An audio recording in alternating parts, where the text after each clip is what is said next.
Greetings, my friends. This is Archangel. Amongst my journeys into deeper contemplation of male aloneness, I have come to a curious yet obvious realization. I have always sought male intimacy. Males lack fondness between one another. Males are not only neglected emotionally by females, but more so by males. Gynocentric males are more toxic to males than females are. There seems to be no camaraderie between males, no loyalty or genuine compassion between males. Males are programmed to see each other as competition. We claw at each other for dominance. We backstab one another over vulvas. And we are internally gratified when a fellow male is handicapped or taken out of our environment, because that is one less competitor to worry about. One less psycho to contend with, as we all seek attention and female validation. It is not hard to see that in this existence, nobody cares about males. Females don't care about male welfare or feelings. They are too focused on themselves, and they secretly delight in male suffering, which symbolizes a strike against the evil female oppressive patriarchy with its male privilege. On the flip side of the coin, males do not care about males either. They are relieved and even gratified that a fellow knuckle-dragging, protruding four-headed mutant is now out of the picture. That will be one less murdering, raping plunderer that will be giving you competition. No one truly cares for males, and males simply want someone to care. Males see how everyone cares for females, and how uterine bearers turn to one another for empowerment, juxtaposed to males who hurt each other and turn to females for their solace, where they get nothing but shame and emasculation. Males are indoctrinated or shamed into distancing themselves from other males, who they are programmed to believe are the enemy, the evildoers, who will attack you the moment your back is turned on them, or you entrust them with anything.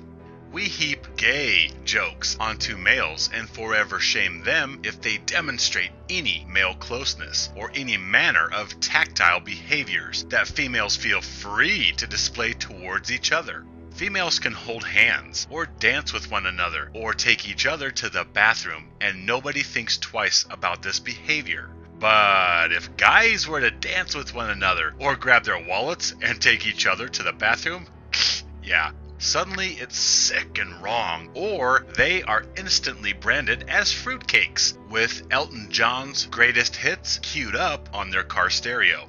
You must understand that humanity needs males to service society with toil and labor in order for society to survive. And how do we accomplish males' willing subjugation as slaves? Why, we give them sufficient motivation to become workhorses and oxen, and chasing the female-assisted ejaculation and the good boy pat on the head that females give males who are all alone in life and starved for affection.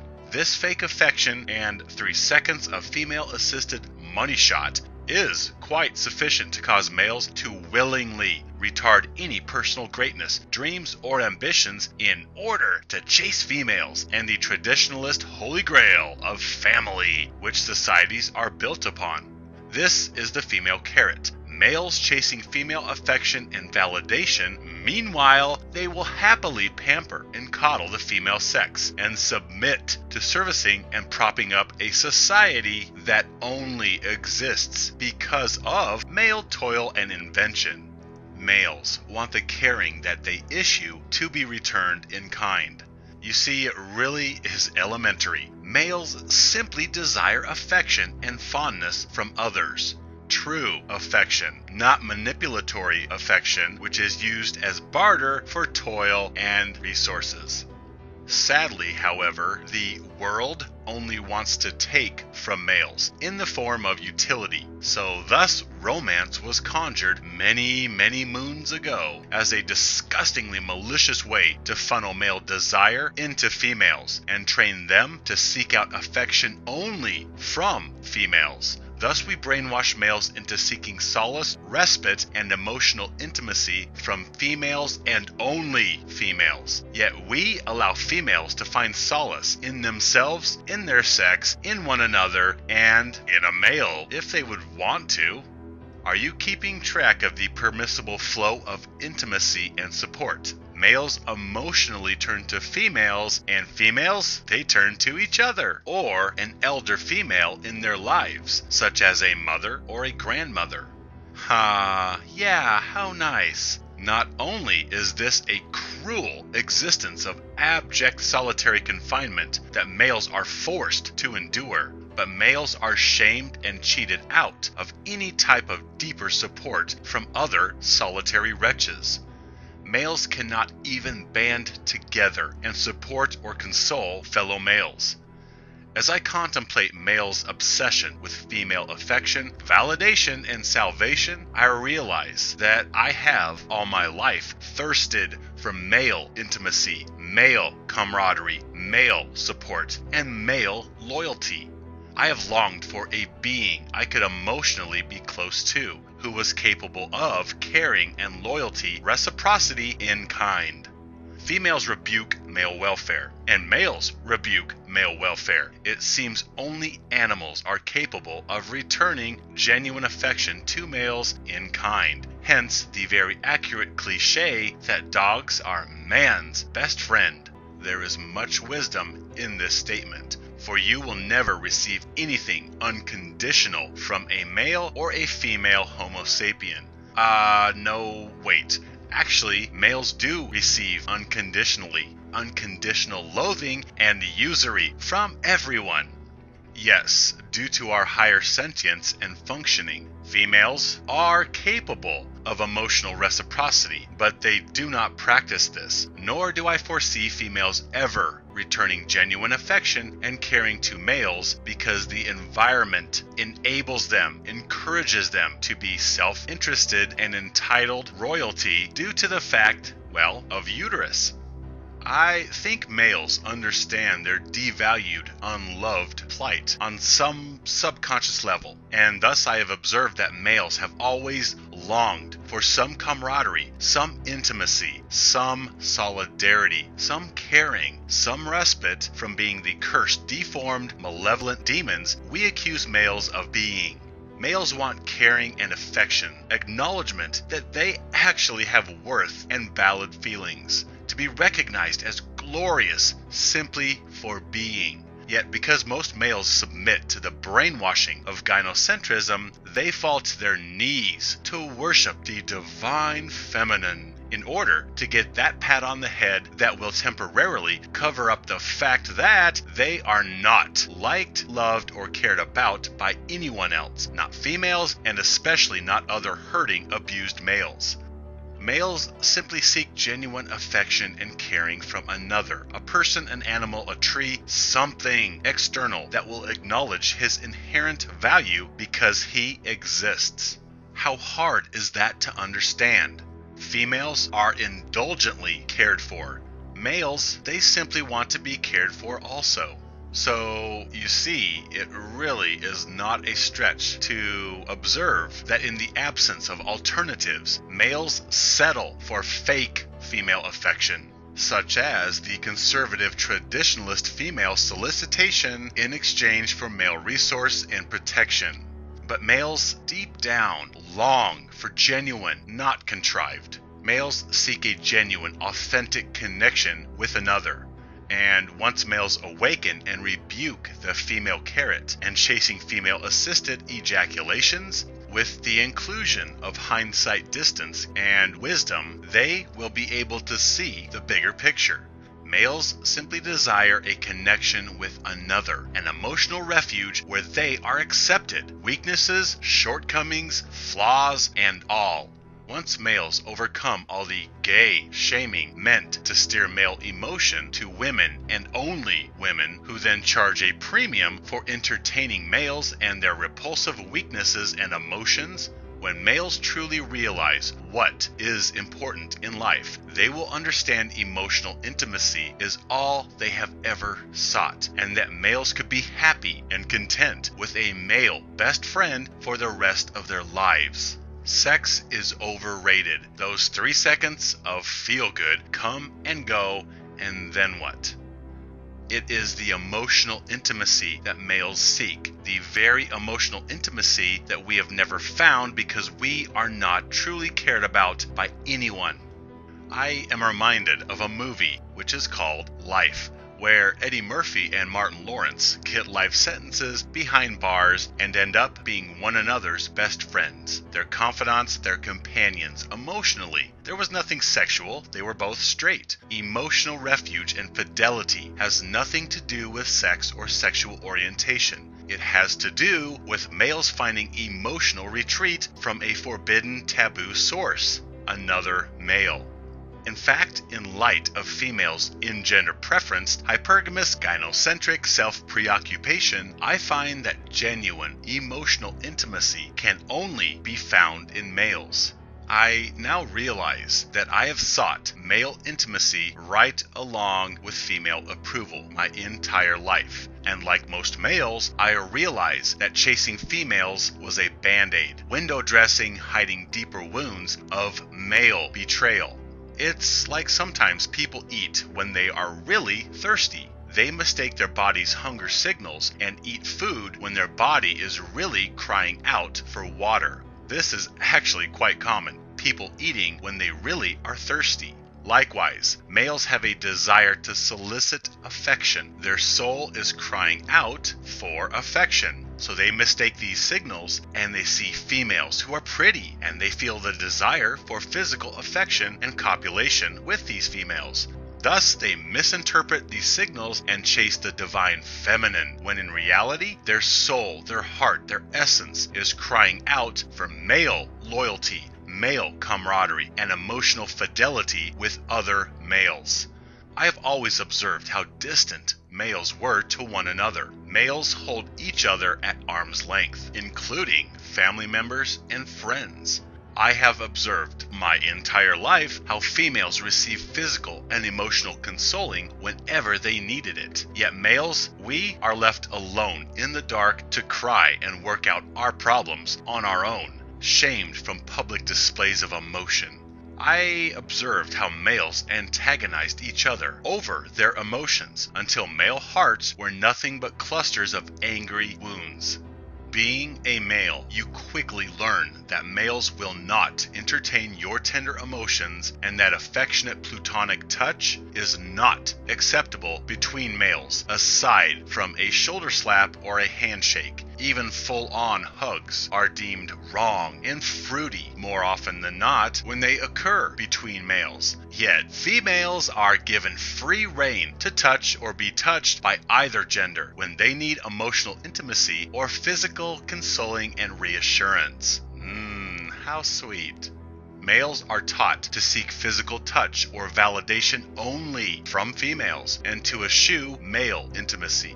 Hence, males chase females and vent their internal pain and hurt to these feminine deities. And though females know that they need to play the sweet, caring role of benevolent, altruistic female in order to usurp utility, at the same time, these reluctant counselors resent males for having weaknesses, and they resent having to play any role at all. After all, everything should just be given to females. Hence, we have the feminist movement. Many females feel that they are the only ones allowed to vent and solicit sympathy in the form of utility. Males are supposed to be the impervious, stalwart providers that women can manipulate with their tears, and then they can seek emotional solace in other females. If males show weakness, they usurp females' entitlement and victim narrative. Moreover, paying attention to male pain and suffering threatens to take away attention and spotlight from females. Okay, so, in honest retrospect, the raw, bare-bones, truthful epiphany is this. I have been more emotionally hurt by males and male betrayal than by any female. I have seen more disappointment and been privy to more sadness as a result of males and their gynocentric prostration than by all the usury and callous indifference from all the females I have ever had the displeasure of encountering. And this male betrayal starts, as it does for all males, in childhood, where I observed simpering, emasculated fathers passing this female-worshipping indoctrination onto their sons, rather than stick up for our boys against gynocentrism and female placation propaganda.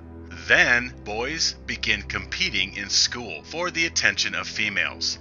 And gentler males are bullied by males trying to assert alpha status and impress females. Males are abandoned by males and quickly learn not to put stock in male friendships because males betray each other over females. And this simply continues for the rest of a male's tumultuous life. Realizing that you can never be close to or depend on a male because a female will come along and cause their neglect and betrayal of you, and this simply continues for the rest of a male's tumultuous life. I have been abandoned, as most males have, to deal with a misandristic gynocentric world all by myself. It has been a cruel tutelage that during the entire balance of my life, I have had one friend after another forget, reject, betray, or abandon me as soon as they were granted attention from a female, any female, who inevitably ended up using them, cheating on them and abusing them. And then suddenly it was all, "Hey bro, how you been? Hey, you want to hang out?" Yeah. Then, as soon as the next enchanted skirt came along, boom, suddenly deja vu all over again, and I became somebody they used to know. I loathe the fake atmosphere that gynocentrism has fashioned for male interaction. All the fake knuckle knocks and what-ups from this pathetically false brotherhood of males who are simply in between female slave masters. This is what masquerades as male camaraderie, male intimacy, a bunch of vagina addicts congregating and pretending friendship. That is, until the next piece of salvation comes walking by and smiles at them.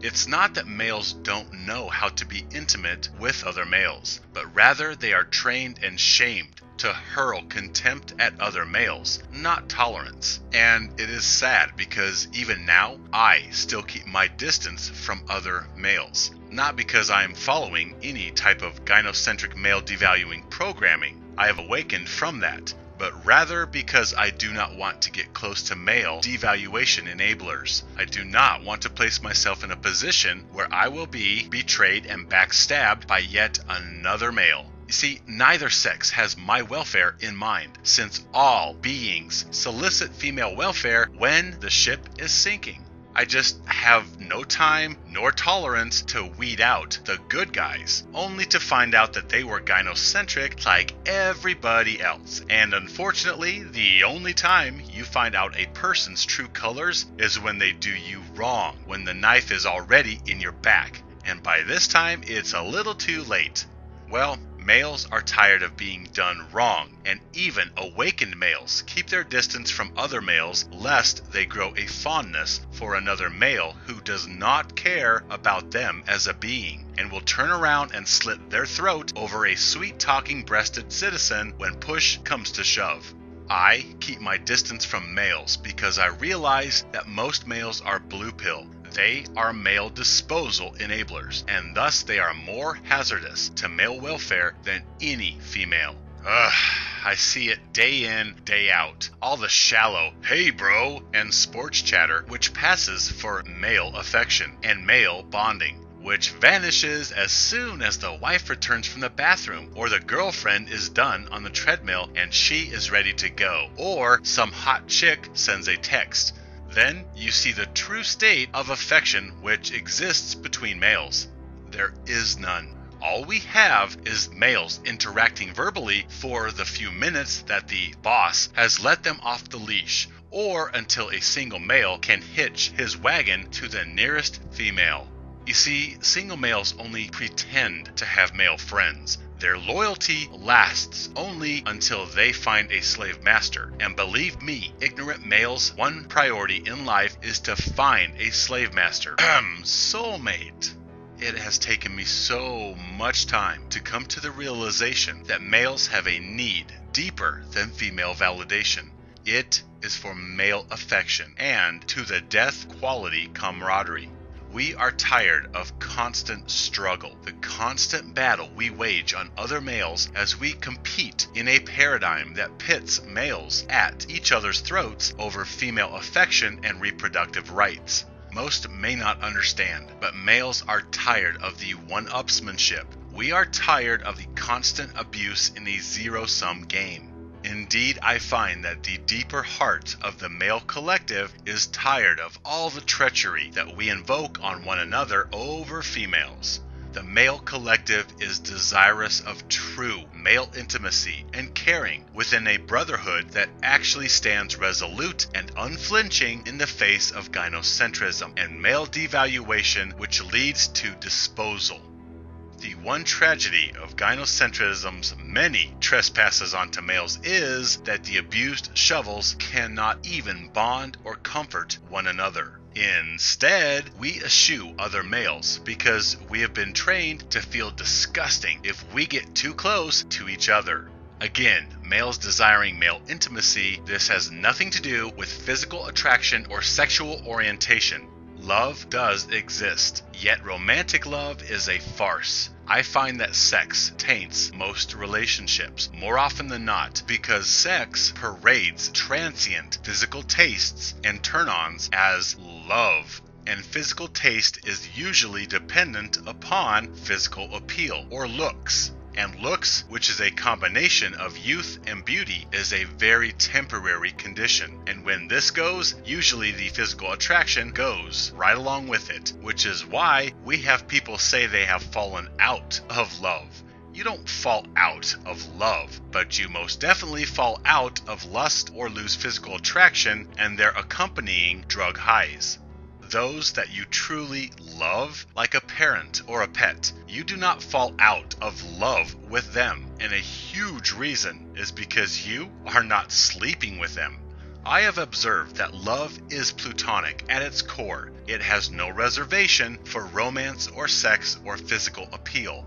Love is independent of sex, and sex is not love. Affection is what males seek, and males so desperately need platonic intimacy where they can trust their fellow brother without that male betraying them as soon as a female enters the room. A safe space where males can touch one another, whether an arm around the shoulder or a full hug that lasts more than a second without all the gay shaming. Furthermore, I find that platonic intimacy is the most pure form of caring, and it is a marvel that is exclusively male. This is quite the realization that I have always sought male intimacy and loyalty my entire life, yet I have been denied this, as every male I have befriended and invested trust and emotion into has inevitably demoted me to being expendable when a female comes along. Yeah, surprise, surprise! Males are expendable in the family, in the courts, on sinking ships, and in friendships. Males are simply disposable. This is our Homo sapien legacy. Guess what? I vehemently rail against this unwarranted injustice. I have invested true feelings into male friendships only to be unceremoniously dumped and disregarded at the first chick that comes their way. This has in effect taught me that putting time and energy into male associations is a futile, worthless cause, as useless as putting emotion into female associations. Males are so pathetic when it comes to females and their addiction to salvation through physical validation, physical affection, which precipitates a drug high. You see, females, they don't bother me. They may cause annoyance, but they are irrelevant to male devaluation and disposal, and I can do just fine without them. 3 seconds of ejaculation. Woo-hoo.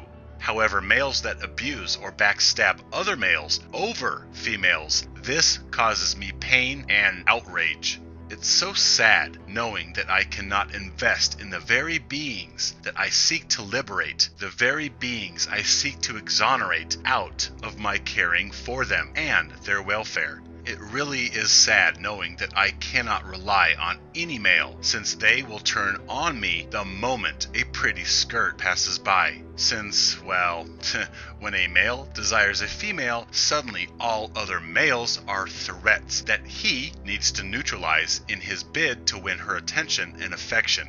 It's sad observing males who possess the brilliance and greatness of gods defile themselves and act so disgustingly subservient around females. It's sad knowing that I desire male camaraderie, yet knowing that it, like female affection, is illusory. You are only bros until your buddy finds some hot tamale that gives him the feel-good release of oxytocin, adrenaline, and serotonin. It is really sad knowing that most males are just as toxic to individual male feelings as females are. In fact, more so. Because we are a gynocentric world, you should be so unsurprised when a female does you wrong, since we see females exhibiting their true nature every day. But you are absolutely blindsided when a buddy betrays you over a female. To me, this is a betrayal worse than any female-born treachery. I have been more deeply wounded by male friend treachery than by any female trifling. Time and again throughout my life, I have invested feelings and emotions into a male friendship only to be marginalized and discarded later on, usually over a female in some shape or fashion. One quick example for you. I had a friend some years ago who moved to California. He told me, "Come out here, bro. You can stay with me. I will get you all set up." And this was music to my ears because we had talked so many times about how we were going to go to California and take on Hollywood. And we were tight, I thought. So one night, I packed up my convertible Bug with a few clothes, a few dollars in my pocket, and was off to chase my dreams. Yeah, I'm spontaneous like that. But why shouldn't I be? I had the trust in a good loyal friend out there waiting to help me, right? So, long story short, I get out there to stay with him for what promised to be me and him and good times as far as the eye could see, only to find the ultimate buzzkill. He has a girlfriend he is living with. Okay. Now, his girlfriend and I did not mesh at all. She could not stand me from the get-go, most likely because I threatened her power structure of control over him. So I minded my P's and Q's, stayed in my room most of the time, and after a week of putting up with them and monitoring everything I did and said around her, I came home some nondescript average afternoon from the library, only to find the front door locked, and my key did not work. That's odd. So I knocked on the door. She answered and would only open the door an inch, and said that I would have to come back when Tyson got off work. Okay, what the hell was this all about? I was barred from the only domicile that I had in this foreign place. So fine, I went and burned a few restless hours at the local shopping mall, then came back. This time, my friend met me at the door and said that I had to go that minute. Go? Where? Where am I gonna go? I came out here to stay with you. Yeah. So apparently she had fabricated some story and lied to him, saying that I tried to break into their room and have sex with her while he was at work. Really? Wait. So no, you're not serious? Yeah. Apparently he was. He accompanied me under threat of violence to my room as I gathered all my things and left. I was so blindsided by this. I was in a strange city. I knew nobody. I had some clothes, my car, and a couple $100 and nowhere to go. The only reason I was out there was because I had placed stock in our friendship. Otherwise, I would have saved up a lot more money and moved out in the proper way, finding my own apartment, etc. But more to the point, I was irrevocably offended because I thought he knew me and valued me more than that. For one, I actually believe in friendship, and I would never have messed with a buddy's girlfriend. Never have, never will, and would never have dated a buddy's ex, whether from junior high or from 5 days ago. I have scruples.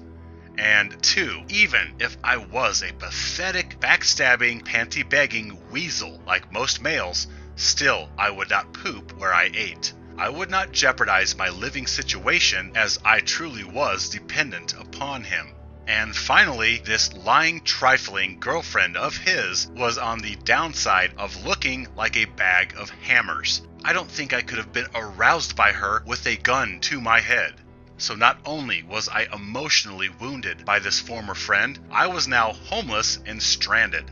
The only reason I was in this predicament was because I put faith in our friendship, which he discarded over lies. That was just one little adventure. Oh, I could go on for days over the experiences of discardation that I have been privy to by male friends chasing females. And it pains me to think that I have treated other males this way when I was a blue pill male. This is the cruel lesson that I have gleaned from life, that because males are all alone, because they are hurting, because they are indoctrinated to worship and defend females, especially mothers, because of the male plight, males are thus a poor receptacle for male affections. Oh, you bet females are a poor receptacle for male affection, but males are a worse receptacle, and they will turn on and betray you as they chase their salvational band-aids through females. Males have no recourse for genuine caring from either sex. Males really are cursed wretches, and male existence really is an exercise in cruel injustice and acute misery. Males neglecting and discarding me, this has been my experience of male camaraderie. This happens every second of every minute of every day around the globe. Males betraying each other. Indeed, I have invested years of being there for my friends, as loyal as I possibly could be. Yet suddenly, all that is instantly flushed down the toilet over some female. I guess this treatment helped me in my red pill awakening to really look at the males and their unfair plight, as well as these fake, painted up creatures that males betray and backstab each other over. And despite all the praise and caring I have for males, despite their infinite genius and brilliance, despite my passion to liberate males from misery and subjugation, I have to admit that I have more disappointment in males than females. Oh, but we're not supposed to complain. Males are simply to man up, shrug off a friend's betrayal as part of life. He's moving on and making a life with his new best friend. He has new, more important priorities now, which is her. And this is the natural order of life and our society. And one day, you too will find a female and forget all of your friends because she will be your new best friend, your soulmate. She will provide you salvation and meaning to life. You will start a family. And all these male associations of high school or college, they are so juvenile. They are supposed to be temporary until you grow up and find some female to forget everybody else in your environment over. Isn't this what males are indoctrinated with? Simply suck up the male betrayal, discardation, and neglect because that's just how it is. That's life. Males are all alone. We train males to eschew other males and hop from leech to leech for the rest of their life as they run from their inherent aloneness, chasing salvation in an existence in which he can neither trust his tender emotions with females nor males. Are you starting to grasp the true plight of males? Nobody cares. Meanwhile, females are protected and provided for. Females care about themselves and the feminine collective. And obviously, males truly care for females and demonstrate this by dying for them when the ship sinks. However, there is no reciprocity to males, nor do males care about the male collective. All caring and value in this world has abandoned males and found refuge solely in females. Indeed, I posit this is why brotherhoods, such as those in the military or of gangs, hold such appeal to males, because this is a chance to experience loyalty from other males to the point where they would die for one another, or where males would avenge slights against a brother. Truly awakening to male devaluation and disposability will acquaint males with the underpinnings involved here. Males are isolated and alone on this place of tormented existence, and so they seek solace and salvation through the beings they are sexually attracted to and excited by. Couple that with the atmosphere of competition between males to win female validation or reproductive rights, which, of course, pits males at each other as rivals rather than brothers, combined with a society of comfort, wealth, and technology where females have become voracious and conspicuous privilege vacuums, sucking up everything that they can get from males. All of this ultimately culminates into males betraying and hurting the only beings that they can glean true camaraderie from, fellow brothers. Such a cruel, back-asswards existence, isn't it? And really, if most males are honest with themselves, they will realize that they do desire the one thing they have been denied: male affection. Male companionship, whether it be in the form of a friendship or perhaps the father-son relationship that they never had. Males are all alone in life. So you compound this with a lack of male intimacy, a lack of male warm and fuzzies. This is the equivalent of pouring fuel on a fire and thus turbocharging lonely males into servitude to females, with the subsequent plugging back into the vaginisty collective by lonely males in order to fill the painful isolation in male lives, left by the realization that there is limited to no intimacy, solace, or loyalty outside the vaginisty. I mean, if males unplug and awaken, yet find simply more male infighting, backstabbing, and a lack of camaraderie, then what's the point? Males can be devalued and abused inside the Matrix, and at least they get to enjoy the fantasy of romance and maybe a pat on the head once in a while from females. So, inside the Matrix, they can at least get fairy tales and fake affection, where outside the Matrix, they get genuine loathing and dislike of one another. It's tough to see why most males choose to remain blue pill. I find that lack of male intimacy in a boy's life drives them to female subjugation via mom as a surrogate for dad's distance and disenfranchisement from his own feelings and inner worth. Even males whom I have placed faith in, who realize male devaluation and disposability, suddenly they disappear, and I later find out that they found a female to chase, and that was why I was dumped once again. Even the awakened males do this. They act like males are simply supposed to understand their depreciation in priority. Oh well, that's just life, huh? Males grow up and become shovels who rebuke and abuse their fellow brothers. Is this all that Homo sapiens have to offer? Gynocentric privilege vacuums and shovels? Is this all? Males who rebuke one another because they cannot overcome their instincts, their addiction to validation through females, because they loathe themselves and their sex? I mean, blue pill males do not offer genuine friendship to other males, because you will become the immediate threat and or liability the moment a female comes along. Awakening males do not completely open their hearts to males because they realize all too well that males are predisposed to betray over females, and thus wise males do not invest any emotion fully into any male. They guard themselves. So this journey from male affection and camaraderie, from male empowering brotherhood, this will most likely end up being a bridge to nowhere, and mentioned right alongside male-carrying females in the annals of unicorn mythology. My friends, my brothers, we are so desperate for male intimacy. Let us support one another. Stand with me, live free.